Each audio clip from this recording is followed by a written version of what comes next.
Como vai, meu irmão? Como vai, minha irmã? Como vocês passaram essa semana desde o nosso último encontro? Espero que bem, que a bênção, que as maravilhosas graças do nosso Senhor esteja repousando sobre você e sobre o seu lar. Nós nos reunimos novamente, então, para continuarmos o nosso estudo acerca da Epístola de Paulo aos Romanos. Desta feita, nós vamos tratar do capítulo 6, que vai falar exatamente da nossa liberdade conquistada na cruz e liberdade do pecado e como nós podemos usufruir dessa liberdade, dessa união que nós temos com Cristo através do batismo, da sua morte de cruz. Paulo encerra o capítulo 5 com algumas considerações a respeito da graça abundante, onde a lei falhou em trazer a liberdade ao homem, né? O homem não consegue se libertar do poder do pecado e da morte através das práticas da lei.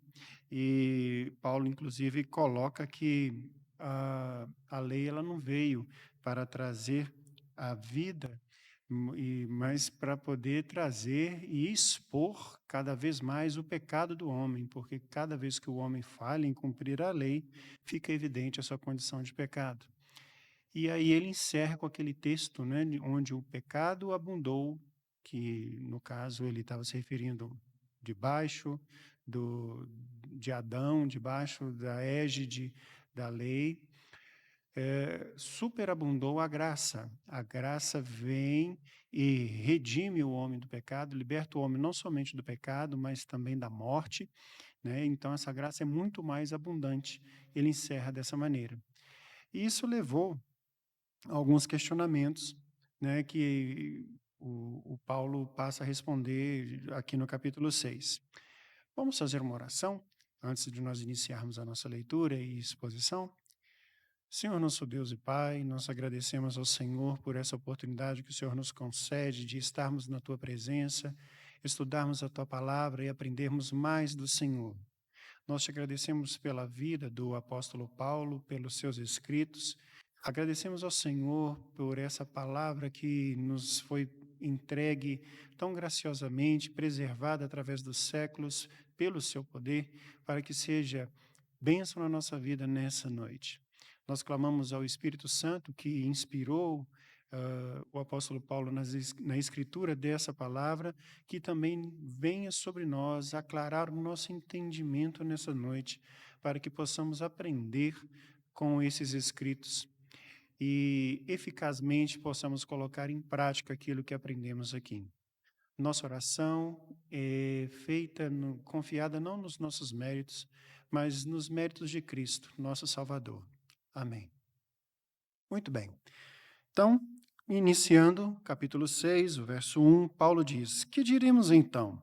Continuaremos no pecado para que a graça aumente ainda mais? Isso era um questionamento que Paulo sempre vinha enfrentando, né? Não somente judeus, mas alguns cristãos, né? Os judeus convertidos ao cristianismo, questionavam o evangelho ensinado por Paulo, da graça, o evangelho da graça, porque afirmando exatamente em cima dessas colocações que ele fez no capítulo 5. Falou assim: olha, então se a graça vem e cobre a multidão de pecados, vamos continuar pecando, que aí a graça vai sempre sendo maior sobre nossa vida. E esse questionamento era feito reiteradas vezes. Então, Paulo aproveita essa oportunidade para exatamente refutar mais uma vez, e agora em epístola, refutar esse pensamento, essa conclusão errônea e que as pessoas chegavam a respeito do seu evangelho. No versículo 2, então ele responde: De modo nenhum, como viveremos ainda no pecado, nós que já morremos para ele? E ele já faz essa colocação. Como nós vamos viver pecando? Então, o crente, ele não vai viver pecando, ele não vai viver ainda na prática do pecado, sobre a égide do pecado, porque para o pecado, o cristão convertido, ele já morreu. Morremos junto com Cristo, ele já vem afirmando isso antes, e ele vai reiterar isso aqui mais para frente, a gente vai ver. Então, quando Jesus morre, ele leva consigo o poder do pecado, né? Os grilhões do pecado que mantinham os cristãos, mantinham as pessoas, mantinham a humanidade escrava do pecado, sem poder se libertar do pecado. Então, o pecado passa a não ter poder sobre o cristão genuíno. O cristão genuíno consegue, através de Cristo, resistir ao pecado. É isso que Paulo vai dizer. E é exatamente isso que ele está afirmando aqui. Nós morremos para o pecado, então nós temos condições, nos méritos de Cristo, confiados na ressurreição do Senhor, na sua morte e ressurreição, nós podemos vencer o pecado. Ele vai afirmar isso adiante. Então ele afirma, como é que nós vamos viver pecando? Nós que para o pecado morremos. Porque aquele que recebe a Cristo através da fé, que é um dom dado pelo Espírito, então pressupõe-se que aquele que tem o Espírito, ele morreu para o pecado e através do auxílio, do caminho, do guiar do Espírito, essa pessoa consegue vencer o pecado, né? Andando em união com Cristo. É o que o Paulo vai falar aqui à frente. Seguindo, ele fala assim: ou será que vocês ignoram que todos nós fomos batizados em Cristo Jesus,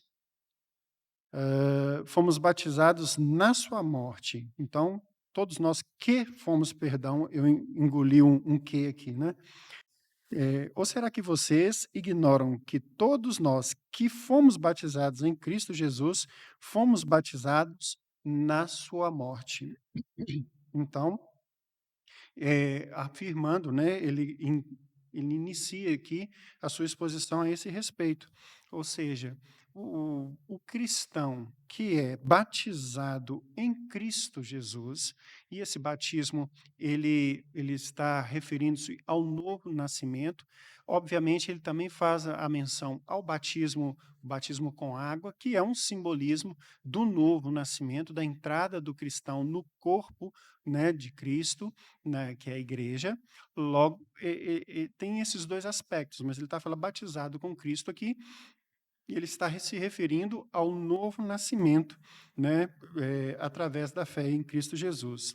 Ele fala, nós que fomos batizados em Cristo Jesus, fomos batizados na sua morte.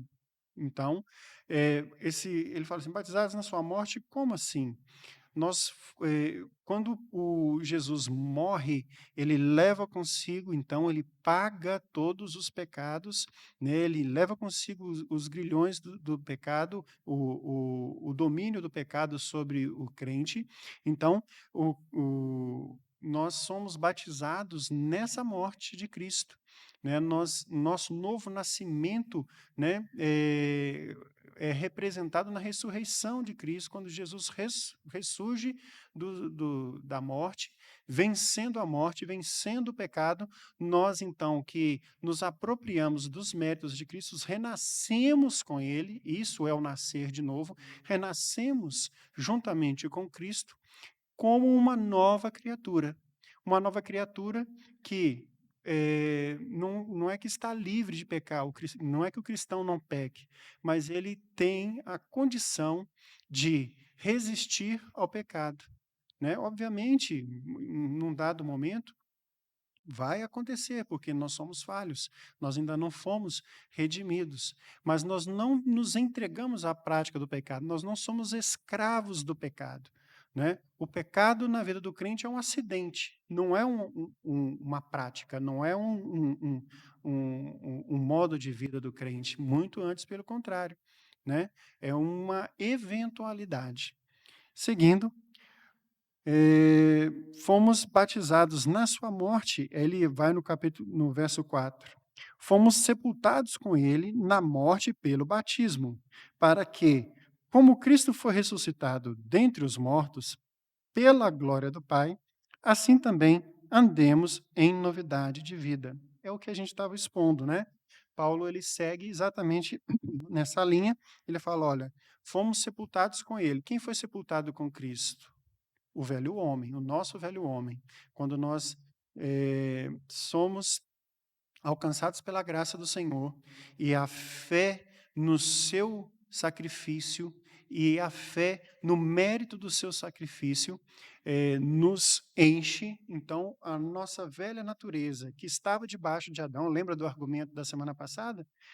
A humanidade ela está ou debaixo de Adão ou debaixo de Cristo, né, aos olhos de Deus. Ou está no pacto com Adão, e é um pacto que já está fadado à morte, porque ele está maculado pelo pecado, ou está debaixo de Cristo, que é um pacto que leva para a redenção, porque Cristo pagou os pecados, né, de muitos, né, como diz a palavra, pagou os pecados, e aí conduz, né, essas pessoas, né, esses seus eleitos, o Espírito Santo, e através do sacrifício de Cristo, conduz essas pessoas a um caminho de obediência, de santificação e de ressurreição e redenção final. Então, eh, estavam mortos, são sepultados. Então, o que acontece? Quando o crente ele sai debaixo do cabeça Adão, então ele é sepultado na morte de Cristo e renasce como uma nova criatura debaixo do, do cabeça federal Cristo diante do pacto com Deus. Então, o que ele coloca aqui? Nós fomos mortos pela glória do Pai, ressuscitado dentre os mortos, perdão, como Cristo foi ressuscitado dentre os mortos pela glória do Pai, assim também nós ressuscitamos, né, espiritualmente. Morremos para o pecado e nascemos para andar em novidade de vida, em uma nova prática, não mais guiados pelo pecado, mas guiados pelo Espírito. Não mais guiados pela nossa volição, pela nossa vontade, mas guiados pela vontade do Pai, manifesta no Espírito Santo, pela vontade do Senhor em nossas vidas. Verso 5: porque fomos unidos com ele na semelhança de sua morte, certamente seremos também na semelhança da sua ressurreição. Esse é um argumento de Paulo, um argumento que ele completa, né? É um argumento que realmente faz todo sentido. Ora, se nós fomos unidos com Cristo na sua morte, quando morremos, né, quando Cristo morre, paga o nosso pecado, então o velho homem é sepultado, nós também haveremos de ser unidos com Cristo na semelhança da sua ressurreição. Então, Paulo já está apontando para a ressurreição final, está apontando para a nossa redenção, para a remissão, né, para a redenção do nosso corpo, né? E então ele aponta para isso. Sabendo isto, que a nossa velha natureza foi crucificada com ele, para que o corpo do pecado seja destruído, e não sejamos mais escravos do pecado. É o que nós estamos, né, sempre repetindo aqui, é essa ideia. Então ele fala, ele afirma isso agora com todas as letras, né? A nossa velha natureza, aquele homem debaixo de Adão, aquela velha natureza pecaminosa, inclinada para o pecado, maculada pelo pecado, ela é sepultada com Cristo, né? Ele fala, sendo crucificada com Cristo, e para que o corpo do pecado seja destruído. Então, para que essa mente, esse direcionamento, essa disposição mental para o pecado, ela seja destruída. E assim nós não sejamos mais escravos do pecado. E ele segue: pois quem morreu já está justificado do pecado. E aí ele afirma, então, quem morreu, quem passou por esse processo, né, recebeu o Senhor, foi sepultado no batismo, né, da sua morte e ressurreição, ele já está o que? Justificado do pecado. Ele se apropriou dos méritos de Cristo, e o Pai já falou assim: olha, o Senhor Jesus, perdão, já fala assim: olha, Pai, está pago, esse aqui é justo. E aí o Pai entende, e fala assim: não, então esse é justo, né? Foi justificado, não pelos méritos dele, mas pelos méritos de Cristo. Verso 8. Ora, se já morremos com Cristo, cremos que também viveremos com Ele. Ele está aqui trazendo a conclusão do raciocínio do verso 7, né? Então, se já morremos com Cristo, cremos que também viveremos por Ele, sabendo que, havendo Cristo ressuscitado dentre os mortos, já não morre, a morte já não tem domínio sobre ele. Então, o que que é essa analogia que o Paulo está fazendo aqui? Olha, se Cristo ressuscitou dentre os mortos, então ele já não morre, ele já venceu a morte. A morte já não é mais o desafio final, já não é mais o ponto final. Jesus já venceu a morte. Então, essa morte, ela é o ápice do quê? Do pecado. Uma vida de pecado conduz à morte, né? Então, o que que o Paulo está querendo dizer aqui de uma maneira figurada é que o crente que foi sepultado com Cristo, aquela mente pecaminosa, aquela mente inclinada para o pecado, que não consegue resistir ao pecado e vive pecando, foi sepultada. E aí, quando ressurge com Cristo, quando nasce de novo, para uma vida nova, para uma novidade de vida, com uma nova disposição mental, então ele já não morre, ele já não está debaixo, já está justificado do pecado e ele já não tem mais essa inclinação, essa disposição irresistível para o pecado. Antes, pelo contrário, ele consegue lutar com o pecado, ele está completamente apto para lutar contra o pecado e obter a vitória em Cristo Jesus. Obter a vitória com o auxílio do Espírito em Cristo Jesus. Ele vence o pecado. Essa é a vitória da nossa vida sobre o pecado. Ele já não tem jugo sobre nós, né? Já não tem mais domínio.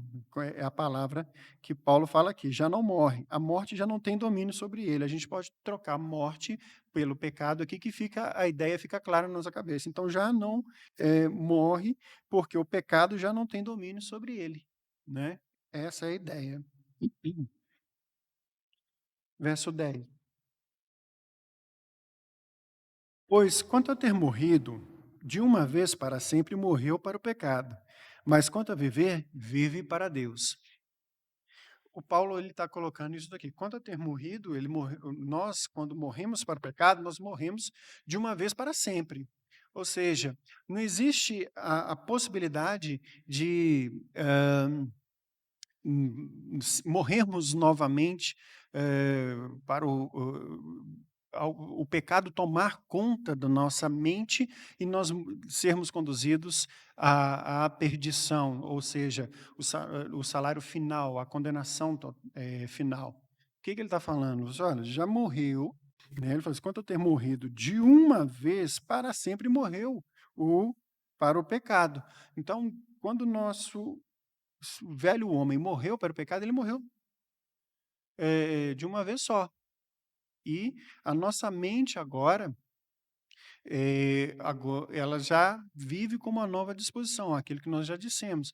E o que que esse argumento aqui ele demonstra? Ele demonstra que o cristão, que uma vez que creu em Cristo e que nasceu para uma nova vida, ressuscitado por ele, ressuscitou para uma nova vida juntamente com Cristo, ele não vai mais estar sujeito à condenação. Ele pode pecar? Pode pecar, vai acontecer, mas como nós dissemos, é um acidente na vida do crente, porque ele já morre uma vez só. E aí, o que acontece? O pecado que vai acontecer a partir daí, sendo um acidente, o crente, ele confessa esse pecado, entrega esse pecado nos méritos de Cristo e cresce a cada situação dessa, ele cresce em santificação. Em outras palavras, ele não mais está sujeito à condenação, porque ele está agora debaixo da égide do o cabeça do pacto dele, né, ele já não está mais debaixo de Adão, o cabeça é Cristo. Isso daqui é o fundamento para que nós possamos entender o seguinte: o cristão, uma vez salvo, salvo para sempre. Não se perde a salvação. O crente genuíno, ele não perde a salvação, não existe essa possibilidade, porque ele já foi sepultado no no seu batismo, juntamente com Cristo. Então ele não tem mais essa possibilidade da condenação eterna. Ah, Sandro, então você quer dizer que eu estou na igreja, eu já estou garantido, vou para o céu. Eu falei assim, são outros 500. É realmente um convertido? É realmente uma pessoa que nasceu de novo? Né? Se nasceu de novo, obviamente, a sua disposição mental é para lutar contra o pecado. Logo, se voltou a viver debaixo do pecado, né, porque nós temos exemplos disso, né? Fala assim: "Ah, fulano, veio à igreja, fez profissão de fé, frequentou tantos anos e agora desviou e foi para uma vida de pecado". Se realmente morre num caminho desse, né, e se persiste nessa vida de pecado até a sua morte, significa que, na realidade, nunca tinha nascido de novo. Por quê? Porque aquele que é nascido de novo, ele não tem mais a inclinação para o pecado, ele não tem mais disposição para viver sobre o pecado não tem mais domínio sobre a vida dele. Então, quando você tem um exemplo, eu não consigo resistir a esse pecado. Sim, consegue resistir. O crente genuíno, ele consegue resistir em união com Cristo, em união com o Espírito Santo. Ele tem que resistir. Ele pode cair uma vez? Pode. Mas aí, o que acontece? Ele aprende com aquilo e aí resiste.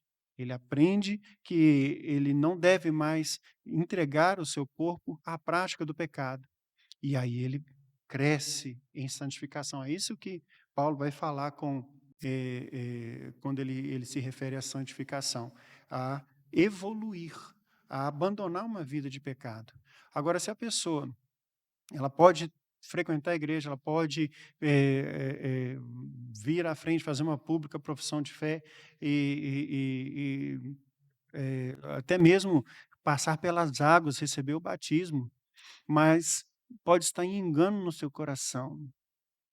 E aí você fala assim: "Então por que que eu devo fazer essas coisas?" Aí que eu digo: você que tem certeza da sua fé, você deve fazer essas coisas. Agora as pessoas que fazem essas coisas sem ter essa, certeza, essa disposição, essa convicção que é dada pelo Espírito, elas, assim como Paulo fala lá na ministração da ceia, né, quando ele dá as orientações lá em Coríntios, ele fala assim: olha, quem come e bebe sem discernir o corpo, come e bebe para a sua própria condenação. Então, essas pessoas, na realidade, ajuntam juízo sobre suas cabeças, né? Eh, então, é exatamente nesse aspecto que Paulo está afirmando aqui. Ora, se é crente genuíno, então ele morreu para o pecado. E aí a sua disposição é para viver em conformidade com a lei de Deus. E ele fala assim: quanto a viver, vive para Deus. Porque ele mesmo vai afirmar depois: olha, esse viver que agora tenho, eu já não vivo para mim. Eu vivo para satisfazer a vontade do Senhor, do meu Senhor, né? Verso 11: assim também vocês considerem-se mortos para o pecado, mas vivos para Deus em Cristo Jesus. Então ele fecha esse argumento, ele fecha essa tese exatamente colocando isso. Olha, então, que você se considere morto para o pecado, para as práticas pecaminosas e considere-se vivo para as obras, para viver para Deus, para as obras que o Senhor ensinou, as obras que o seu Espírito há de infundir na sua prática, no seu viver, a fazer a vontade do Pai. É isso que Paulo diz, é isso que ele afirma aqui. Seguindo, verso 12: não permitam que o pecado reine em seu corpo mortal, fazendo com que vocês obedeçam às suas paixões. Então, o Paulo ele vê a necessidade de aprofundar um pouco mais nisso e coloca aqui: ah, se nós já morremos para o pecado, se nós já devemos nos considerar mortos para o pecado, mas vivos para Deus, ele fala: então não permitam. Se nós somos capacitados pelo Espírito, somos capacitados nos méritos de Cristo para resistir ao pecado, então nós temos esse poder dado pelo Espírito de resistir ao pecado. Então, não permitam que o pecado reine no seu corpo mortal. Não permita que as práticas do velho homem, elas se tornem suas práticas. Não, você já abandonou isso, né? Que você não obedece mais às suas volições, você não obedece mais à sua vontade, mas à vontade do Pai, né? É nisso que você vai reconhecer a direção do Espírito na sua vida, né? Você vai ter prazer nas coisas santas e vai ter asco das coisas que desagradam, né? E aquelas coisas o pecado, aquelas coisas que antigamente eram, seduziam a sua mente e que faziam com que você, desviasse do caminho do Senhor, e essas coisas não vão ter mais poder, essa atração sobre a sua mente. E se em algum momento elas vierem a ter qualquer tipo de poder, qualquer tipo de atração à sua mente, você deve resistir, não permitir, né? Que essas práticas reinem no nosso corpo mortal. Ele segue no verso 13. Também não ofereçam os membros do corpo ao pecado, como instrumentos de injustiça, mas como pessoas que passaram da morte para a vida, ofereçam a si mesmos a Deus e ofereçam os seus membros a Deus como instrumentos de justiça.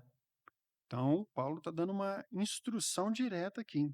É um direcionamento. Falou assim: olha, você não deve deixar que o pecado reine na sua mente e você não deve dedicar, você não deve permitir que nenhum dos seus membros, né, faça. eh, eh, faça você tropeçar, que ele leve você ou conduza você ao pecado, né? Como diz a palavra, assim, ó, se a sua mão direita te faz tropeçar, então corte a mão, né? Essa colocação ela é até um pouco drástica, mas é melhor você entrar sem essa mão do que por causa dela perder todo o corpo. Então, não permita que os seus membros, que você venha com suas mãos, com seus pés ou com sua mente, né, ser contaminado por causa das práticas da prática do pecado, mas que nós dediquemos nossa mente, nossos pés, nossas mãos, todos os nossos membros, todo o nosso corpo a Deus e às práticas da justiça. Verso 14: porque o pecado não terá domínio sobre vocês, pois vocês não estão debaixo da lei, e sim debaixo da graça. Então, agora faz assim, esse versículo, né, fecha todo essa sessão e fala assim, faz todo sentido. O pecado não tem mais domínio sobre nós, porque morremos com Cristo e ressuscitamos juntamente com Ele para uma nova vida através do batismo. E isso faz com que nós não estejamos mais debaixo da lei, debaixo de Adão, mas estejamos debaixo da graça, debaixo de Cristo, diante do Senhor, né, no pacto juntamente com Cristo. E aí ele abre uma nova sessão. E então, havemos de pecar porque não estamos debaixo da lei e sim da graça? De modo nenhum. Óbvio, né? Aqui agora, quando a gente vê essa pergunta, fica muito claro à luz daquilo que nós já estudamos. Nós haveremos de pecar então, porque nós já não estamos debaixo da lei, debaixo de Adão, mas porque nós estamos debaixo da graça? Claro que não, claro que não. Muito antes, pelo contrário, nós devemos nos dedicar e resistir ao pecado e nos dedicar às práticas da justiça. Como nós já dissemos, pode acontecer? Pode acontecer, porque nós ainda não fomos redimidos, ainda, né, estamos nesse corpo decrépito, mas é uma é um acidente e não uma prática contumaz de nossas mentes. E aí ele coloca: "Será que vocês não sabem que ao se oferecerem como servos para a obediência, vocês são servos daquele a quem obedecem, seja do pecado que leva à morte, ou da obediência que conduz à justiça?" Então ele faz aqui uma analogia, né, da servidão. Ele fala assim: "Olha, se você se oferece como servo", a palavra aqui no grego é doulos, na minha, tradução está como servos, talvez na sua ou em alguma tradução pode estar como escravos, que doulos também pode ser traduzido como escravo. Hã, se oferecem a sua obediência. Então, se você se oferece como servo, se você se oferece como servo do pecado, conduz à morte, né. Agora, se você se oferece, ele colocou aqui, ou da obediência, qual obediência? A obediência da justiça, ok? Eh, a obediência que conduz à justiça e que conduz à vida. Então, ele sabe, se você se coloca como servo ou de um ou de outro, né, você vai estar, sob esse poder, ou sob o poder do pecado e da morte, ou sob o poder da justiça e da vida. Ele segue aqui no verso 17: "Mas graças a Deus que, tendo sido escravos do pecado, vocês vieram a obedecer de coração à forma de doutrina que foram entregues." Então, estavam debaixo de Adão, compreenderam a doutrina do sacrifício, compreenderam o plano da redenção, e aí passaram para ah, o pacto da graça, né? Passaram a entender que estão debaixo de Cristo. E ele vem aqui no verso 18: "E uma vez libertados do pecado, foram feitos servos da justiça." Ou seja, tendo sido escravos do pecado, vocês vieram a obedecer de coração à doutrina que foram entregues, à doutrina, né, da redenção. E assim, libertos do pecado, foram feitos servos da justiça.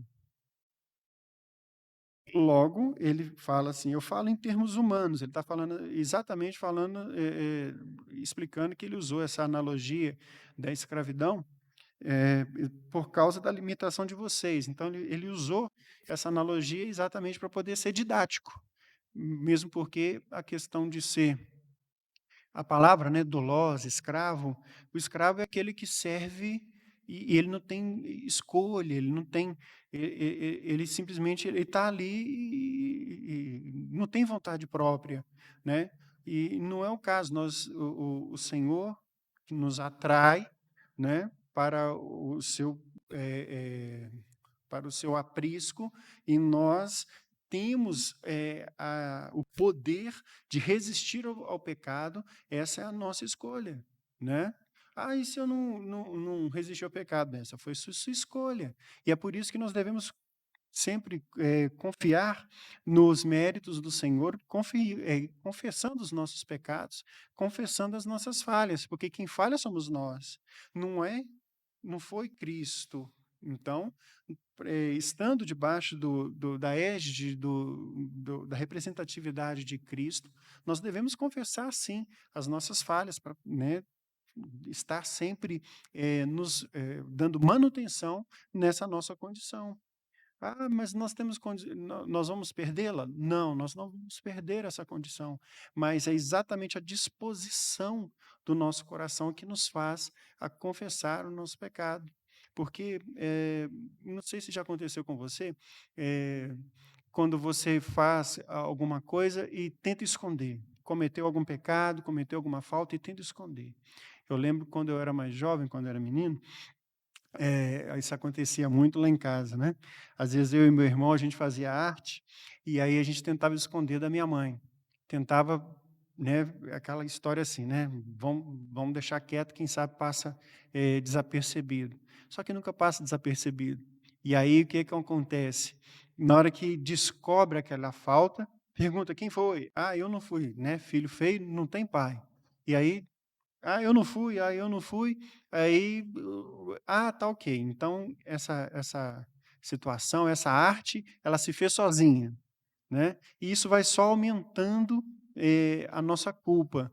Agora quando você já ali você vai se sentindo cada vez mais constrangido, constrangido, e quando confessa o pecado, você já não tem mais um pecado mais para confessar, você não confessa mais.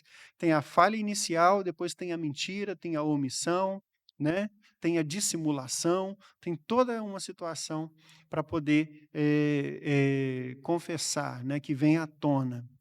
E uma vez que esse pecado ele é confessado, logo de cara, logo de início, é um só, é a falha. É isso que essa é a nossa disposição mental, de quem nasceu de novo, compreende e sabe fazer. E aí ele fala: "E uma vez libertados do pecado, foram feitos servos da justiça". Eu falo isso em termos humanos, por causa das limitações de vocês. Então ele está fazendo ele sabe que a ilustração do escravo não é tão boa, mas que consegue, representar bem o que ele quer dizer. Então ele fala assim: "Olha, eu estou dando esses exemplos, assim, mas é para poder vocês entenderem, não é que seja dessa maneira efetivamente.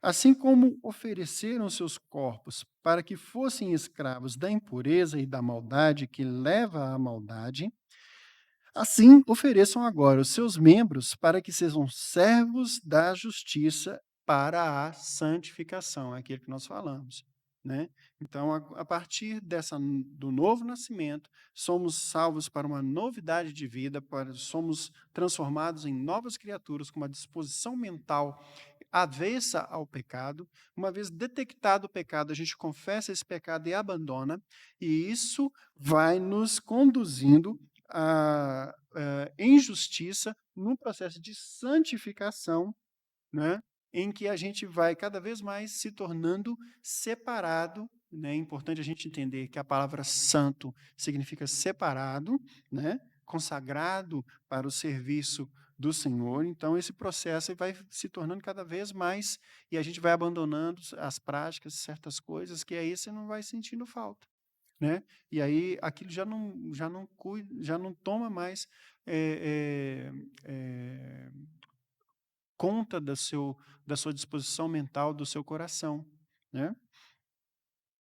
Eu lembro agora que, para dar um exemplo para ilustrar, eu era completamente, dependente, né, eu gostava tanto, tanto, tanto de assistir filmes né, seja na TV, seja no cinema, aquela coisa toda, em que eu dedicava horas e horas e horas para isso. Então assistia de tudo, né, assim, todos os gêneros e todos os filme bom, filme ruim, eu assistia tudo, né. E aí, eh, eu num dado momento, eu percebi que isso estava roubando meu tempo, que eu poderia estar aproveitando esse meu tempo para outras coisas, e coisas assim, estava levando o meu tempo de estudo, estava levando o meu tempo de meditação na palavra, né. Isso lá na minha adolescência, no princípio da minha juventude. E aí o que aconteceu? Eu fui cortando, cortando, cortando, cortando, cortando, e até um ponto em que eu fui aproveitando esse tempo para outras coisas, né, fui dedicando esse tempo para o estudo da palavra, para a meditação nas escrituras, para os meus estudos seculares. E aí, aquela dependência, aquela vontade, ela foi se tornando cada vez menor, até o ponto em que, assim, não que eu não assista filmes que eu não goste, mas não é mais aquela coisa que tem um domínio no meu coração, que me traga aquela angústia, aquela ansiedade quando eu não posso estar diante da TV. Não sei se o exemplo foi lá muito bom, mas eu espero que tenha. Era só para poder ilustrar. Estou igual o Paulo aqui, né? Falo isso em termos humanos. Ele segue, verso 20, então. Porque quando vocês eram escravos do pecado, estavam livres em relação à justiça. Ele fala, então, quando era, escravos do pecado, quando estavam assim, quando vocês eram incrédulos, estavam totalmente, direcionados, cativados, estavam completamente com a sua mente totalmente, eh com a sua disposição completamente dedicada para o pecado, a justiça não tinha, você não estava debaixo da égide da justiça, você estava completamente à parte da justiça. Não é que ela não tinha poder sobre você, você estava tão à parte, tão dedicado ao pecado, que você era uma condição tão longe da justiça, né, que a justiça não fazia diferença na sua mente. Essa que é a questão. É como aquela pessoa que vive, tão profundo em tão profunda iniquidade, em tão profundo pecado, que ela não consegue, ela não consegue ter a noção da justiça, e ela passa a entender que aquela maneira de viver que é a maneira certa, e que a outra maneira, a maneira, reta, justa, ela não faz sentido. É nisso que Paulo está falando. E aí ele fala: "E naquele tempo, que frutos vocês escolheram? Somente as coisas que agora vocês se envergonham, porque o fim delas é a morte." Né, dentro desse exemplo que nós falamos, né, uma pessoa que tem, vamos colocar uma pessoa que tem uma disposição para, um pecado contumaz, que vivia totalmente voltado para esse pecado, então já não tinha nenhuma noção da justiça e considerava que aquela maneira de viver era a maneira correta, mas aí uma vez, alcançado pelo amor de Deus, pelo sacrifício de Cristo, ele passa pelo novo nascimento, e aí ele passa a contemplar a justiça, começa a viver para a justiça, e aí o que que aquele viver anterior traz sobre a vida dela, sobre a vida dessa pessoa? Vergonha, né? Ah, e qual de nós não tem uma história assim, antes da sua conversão, do seu nascer de novo, não é verdade? Práticas das quais a gente se envergonha. Práticas que traz, ao nosso coração constrangimento, tristeza. Práticas que a gente pensa: "Puxa vida, como eu andei longe, como eu estava enganado. Ah, se eu pudesse, se o amor de Cristo tivesse me alcançado, né, no momento anterior, eu não teria feito isso", né. Às vezes, consequências que a gente, às vezes, carrega para a vida toda, né. E é exatamente isso que Paulo está falando, porque o fim delas é a morte, ou seja, essas práticas pecaminosas, elas vão conduzindo as pessoas para a morte. E é por isso que quando, uma vez convertido, né, e abandonou essa prática, essas práticas elas nos trazem traz constrangimento a uma mente transformada. Obviamente, né, tem essa questão desse, constrangimento, mas graças a Deus pelo sacrifício de Cristo, né. Aí nós voltamos, esse nosso constrangimento tem que ser refutado na nossa mente, porque a gente fala assim: "Graças a Deus, porque até esse pecado o Senhor levou embora, ele pagou." E aí ele fecha com o versículo 22 e 23. "Agora, porém, libertados do pecado, transformados em servos de Deus, o fruto que vocês colhem é para a santificação. E o fim, neste caso, é a vida eterna." Ele está contrapondo aquilo que ele falou nos versos 20 e 21, né? Ele agora está falando assim: ó, "Agora, porém, quando a sua mente ela é transformada, o fruto, né, que você colhe já é para a santificação. As obras que você faz já não são obras para o pecado e para a morte, mas são obras para a justificação e para a vida, para a santificação, né? E, neste caso, o fim já não é a morte, mas a vida eterna. É essa que é a disposição mental, e esse é que é o fruto da vida do crente. Por isso que o crente não vive, em pecado, ele não vive pecando. Antes, pelo contrário, ele vai procurando santificar-se rumo à vida eterna. E aí vem aquele versículo que certamente deve estar colorido aí na sua Bíblia. Se não está colorido, colora agora. E aí agora, à luz disso tudo que nós falamos, ele vai fazer muito mais sentido para você. porque o salário do pecado é a morte, mas o dom gratuito de Deus é a vida eterna em Cristo Jesus, nosso Senhor. Preste atenção nas palavras que Paulo fala aqui, porque o salário do pecado é a morte. O que é o salário? O salário é a paga justa por um serviço prestado. Hã, Se você contrata uma pessoa, um cozinheiro para poder fazer um almoço para você, ele termina, ele cozinha, ele apresenta aquela mesa posta, e ele fez jus ao recebimento do salário dele. Você chamou um Uber e ele te conduziu da sua casa até o seu destino, então ele vai receber ali, seja você pagando em espécie ou no desconto no seu cartão de crédito, o salário pelo serviço que ele prestou, a justa paga pelo seu serviço. Então, o salário, a morte, é a justa paga por uma vida de pecado. É isso que Paulo está falando. Então, porque o salário do pecado é a morte.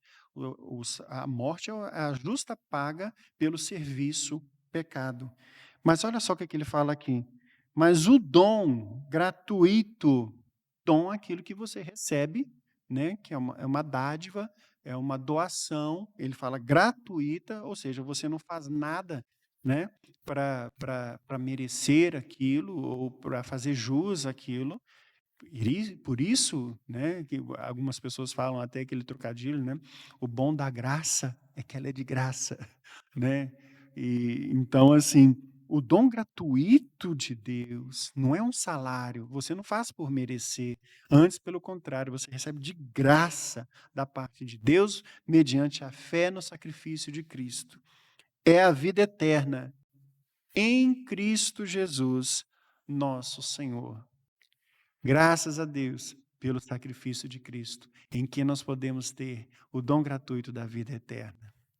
Que a palavra do Senhor, esse fechamento, que ele seja um refrigério, né, para a sua mente, para o seu coração nesse dia. Que o Senhor abençoe a sua semana, em nome de Jesus. Vamos orar? Bondoso Deus, Pai de amor, nós te agradecemos, nós te louvamos pelos méritos de Cristo, expostos aqui de uma maneira tão clara e tão eficaz, tão hábil pelo teu servo Paulo.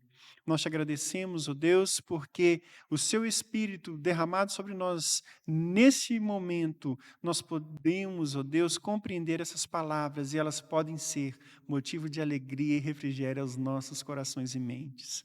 Que nós possamos, Deus, viver em novidade de vida, buscando sempre agradar ao Senhor e fugir e resistir ao pecado, amparados pelo Espírito Santo, confiados nos méritos de Cristo. É a nossa oração, em nome de Jesus. Que o Senhor nos abençoe e até o nosso próximo encontro.